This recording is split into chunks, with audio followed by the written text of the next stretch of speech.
வணக்கம். கடந்த சில தினங்களுக்கு முன் ஸ்பெயின் மற்றும் போர்ச்சுகலில் இரவை பகலாக்கும் அளவுக்கு மிக பிரம்மாண்டமான வெளிச்சம் கொண்ட விண்கல் கடந்து சென்றுள்ள காட்சி உலகம் முழுவதும் பரபரப்பை ஏற்படுத்தியுள்ளது. உங்களுக்கு இரவு நேர வானத்தை பார்க்கும் பழக்கம் இருந்தால் நிச்சயம் விண்கற்களை பார்த்திருப்பீர்கள். விண்கற்கள் பூமியை கடந்து செல்வதும் சில விண்கற்கள் பூமியில் மோதுவதும் வழக்கமானதுதான்.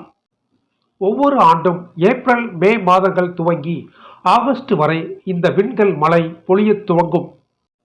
சூரிய குடும்பத்தில் செவ்வாய் கிரகத்தை தாண்டி, சரியாக சொன்னால் செவ்வாய் மற்றும் வியாழன் கிரகத்திற்கு இடையே ஒரு விண்கற்கள் பெல்ட் இருக்கிறது. இங்கு கோடிக்கணக்கில் விண்கற்கள் இருக்கின்றன. சில நேரங்களில் இந்த கற்கள் இந்த பெல்ட்டில் இருந்து விலகி வியாழன் சனிக்கோள் உள்ள பகுதிக்கோ அல்லது செவ்வாய் பூமி இருக்கும் பகுதிக்கோ வந்துவிடும். இப்படி வரும் கற்கள் இந்த கிரகணங்களின் ஈர்ப்பு விசையால் ஈர்க்கப்பட்டு அதில் விழுந்துவிடும். பூமியை நோக்கி இந்த கற்கள் வரும்போது வளிமண்டலத்தில் உரசி தீப்பிடித்து எரிந்துவிடும்.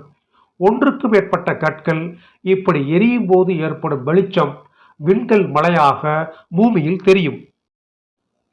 அப்படியான ஒரு சம்பவம் தான் கடந்த சில தினங்களுக்கு முன் ஸ்பெயினிலும் போர்ச்சுகலிலும் தெரிந்திருக்கிறது.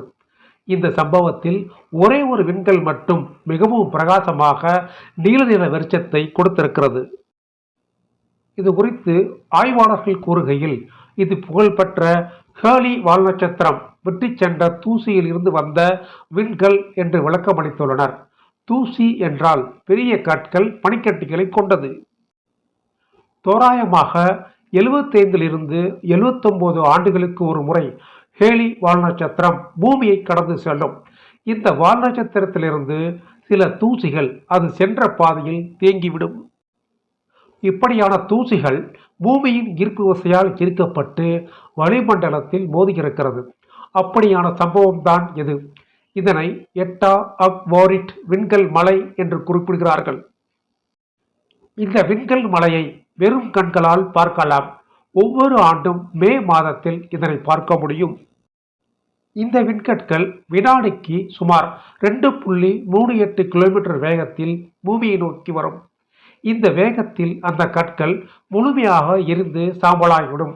எனவே பூமியில் இந்த கற்கள் மோதுமோ என்று பயப்பட தேவையில்லை. வானத்தில் தினசரி அற்புதங்கள் நிகழ்ந்து கொண்டுதான் இருக்கிறது. தினசரி இரவு நேர வானத்தை ரசிக்க தொடங்குங்கள். பல அற்புதங்கள் உங்கள் கண்களுக்கு தென்படலாம். மீண்டும் ஒரு புதிய தகவலோடு சந்திக்கிறேன். நன்றி, வணக்கம்.